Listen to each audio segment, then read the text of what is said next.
Thank you, Ivan. I saw a couple of thumbs up there, which really, I really feel good about it because, you really would like to be recognized by the work that you've been doing, especially we've been working so hard with the best team in town. First of all, let me welcome to my ward, Scarborough North. And this event is happening right in the ward. It started 3 years ago, and I have, 3 years ago, I had the passion of bringing the community together, and this is not just about the Asians. I used to be in real estate, for those of you who know. I organized a non-profit organization called the Asian Real Estate Association of America.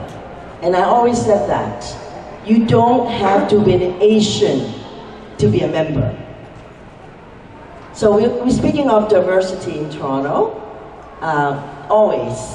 And let me tell you, diversity is a fact, but inclusion is a choice.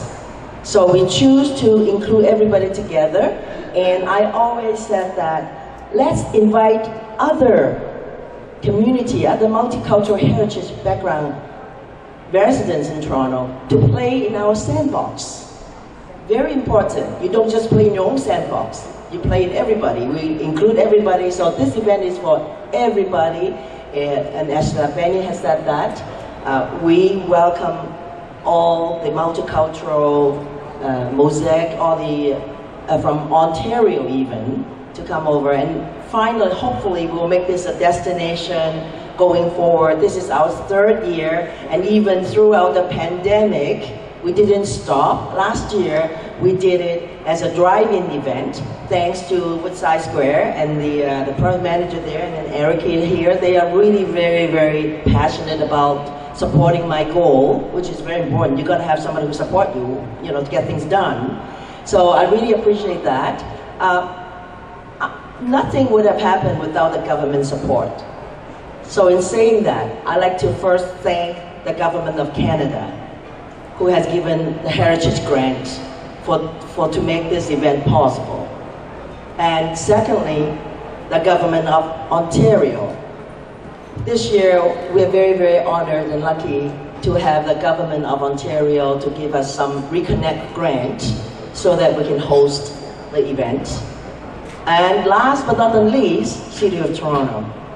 So these 3 levels of government is joining together. It's very important. Then all of them are on side to make sure that we have a vibrant community. We have a multicultural Canada, and we have to, they are taking the lead and they are walking the talk in making things happen in this ward. We also like to thank the community. Well, first of all, I think we must thank the venue sponsor and then the titles presenting sponsor. Without them being so involved, we would not have such a successful event for 3 years. Speaking of successful event, last year I got the only fireworks license in the City of Toronto. Because of the pandemic, we were so lucky. We were just hosting the event in between the lockdowns. So I told the fire chief, I said, we got to really salute the frontline workers. We need to make sure things are happening, but I want to make sure that we are not gathering. We're not going to promote the event, but it will be nice to have some fireworks coming out of Scarborough. So this is how I actually sold the fire chief to grant us a fireworks license last year. And this year, the fireworks license has been confirmed as well. And let me tell you, this year we're into a 4th wave, so we have to be very cautious in getting this event going. Very luckily, in this ward in Scarborough North, we are 77% vaccinated with 2 doses. So we're going to really do a lot of protocols from the Toronto Public Health. We make sure that we do the numbers, we don't overcrowd. We will be very careful so that with contact tracing and all that, we will be very careful. And I mean, with the pandemic, life goes on, and I really want to, my heart is with those people.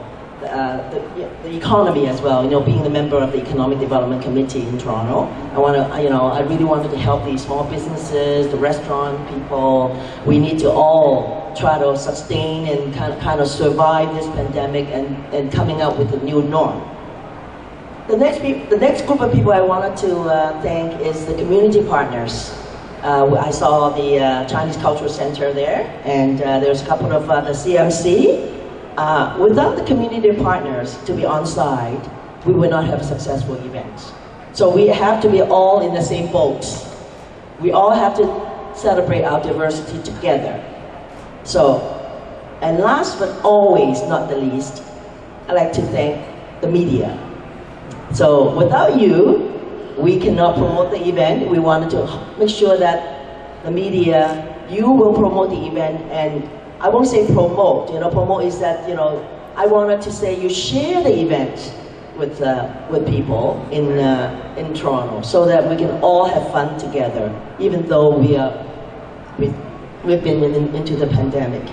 And volunteers and the FAC directors, I know you work very hard, and I wanted to thank Emily, who's here too, and Ivan, and the two Ivans. We're very lucky we have two Ivans in the team. So the big Ivan and the I won't say young, I won't say yeah. the young Ivan and the younger Ivan. Both of them are very worked very hard. It's all about hard work. We know that events are not just happening like that. So just thanking everybody. There's two events we're actually promoting today. One is Asialicious Carnival, which is happening in this ward. And the first year was so successful, we thought that we will expand it into Asialicious TO, which Benny has explained, because we have Summerlicious, we have Winterlicious, and I was told as a Toronto City Councillor that the Scarborough only have 2 restaurants that participated in Summerlicious and Winterlicious. So I don't think it's good. So I find out what the reason is. I think the reason is language barrier. They don't know. So what I did was I started Asialicious TO last year so that we will invite everybody to play in the sandbox of Toronto. And we reach out to them, and we managed to get 107 people signed up for the Asialicious TO, meaning that it's just focused on Asian cuisines. 37 of which are from Scarborough. So we got quite an improvement there. We wanted to keep going and make sure that we will build on this success and be more successful every year. This event was supposed to be actually taking place during May, which is the Asian Heritage Month. But for all of you know, in May we were still in lockdown, so we have no choice but to start off last year in September, and this year is in September too. So I hope everybody will go out there to enjoy the Asian food during September 11 to 26. We have 2 weeks. And if you can go onto the asialiciousTO.com, you will see a very nice video for those media friends.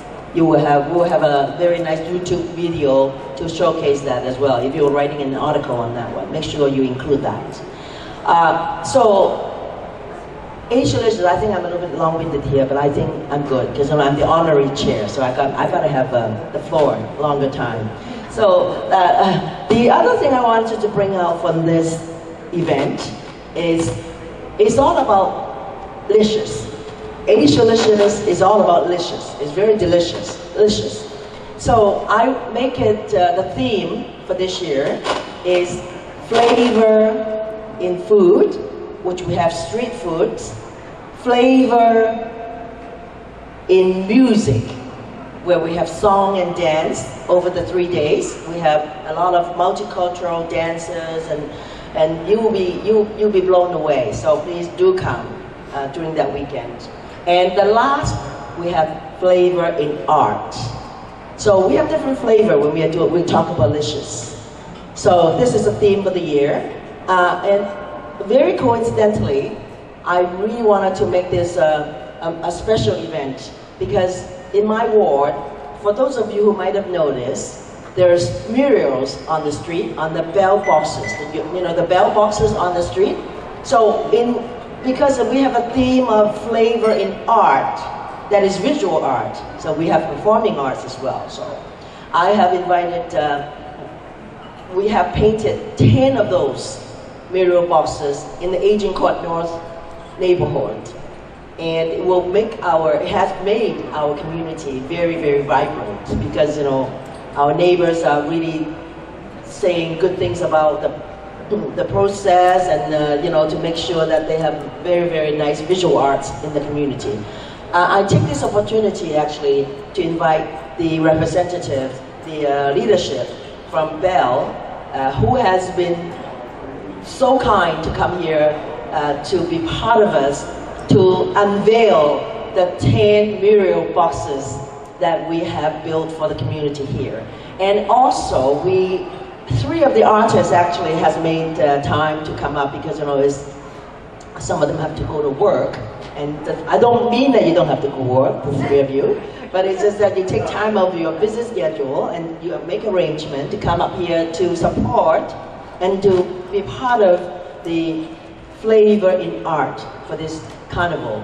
So I would like to take this opportunity to invite Kelly from Bell to come up here to unveil the murals, and then we'll take a photo op with the artists. 3, 2, 1. Very good. This is the Bell murals in our community, in our neighborhood. So make sure everybody you go there to take pictures. I actually like this one the best. It's called Blossoming Together.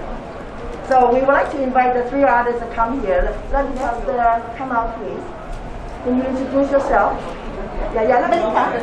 And this one is the panda. This is Malika. Malika painted the panda. And okay, this one is Yasaman, who actually painted the peacock. And it's called the Asian phoenix and the Indian peafowl. You see, I learned about what an Indian peafowl is because she painted it. So we really like to give them a big round of applause, please.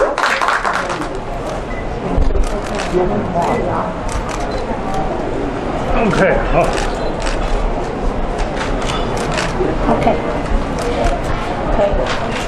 Great job. We'll give them a thumbs up.